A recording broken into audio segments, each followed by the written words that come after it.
All right, so the timeline I'm going to be covering is the year 1800s through 1819. The two key events that I will be covering as well is going to be the Louisiana Purchase and the War of 1812. So what started the Louisiana Purchase was France explored the Mississippi River Valley and wanted to settle, but in 1763 offered that land to Spain.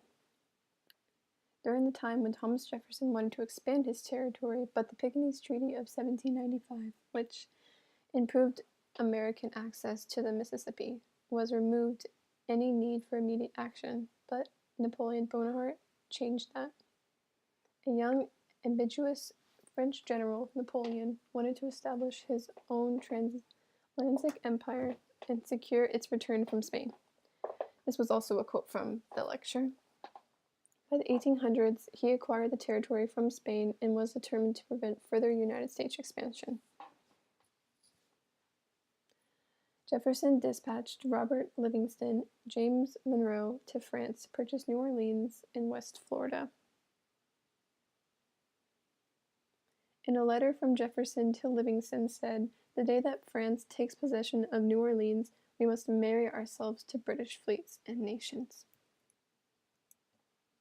Some negotiations with France in 1802, Spanish authorities revoked a U.S./Spanish territory that granted Americans the right to store goods in New Orleans. But by the mid-April 1803, shortly before Monroe, a French surprised Livingston about them wanting to purchase all of the Louisiana territory. Napoleon had lost men in a failure to put down rebellion in Haiti, defeated by the island's former slaves, and by infectious diseases. He also lost 3,000 troops. 30,000, I bet. Napoleon stunned the American agents by offering not only to sell New Orleans, but also the entirety of Louisiana territory. The Treaty of Cession, April 30th, 1803, was a treaty between the United States of America and the French Republic. And here's a quote from the treaty. "The archives, paper, and document relative to the domain and sovereignty of Louisiana and its dependents will be left in the possession of the commerce of the United States." All right, so as you see, here's a map of the Louisiana Purchase. As you can see, it goes all the way down Louisiana, all the way up to Montana. The purchase was 883,000 square miles. On April 12th, 1803, the deal was on. The United States purchased the entire Louisiana territory for $15 million, which would be 3.5 cents an acre.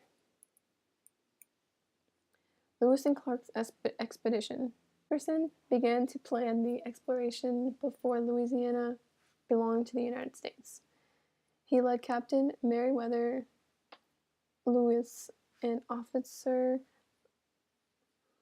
William Clark to follow the Missouri River, chart the territory as far as the Pacific, scout opportunities for commerce with Indians of the northern Missouri River, who traded with the British.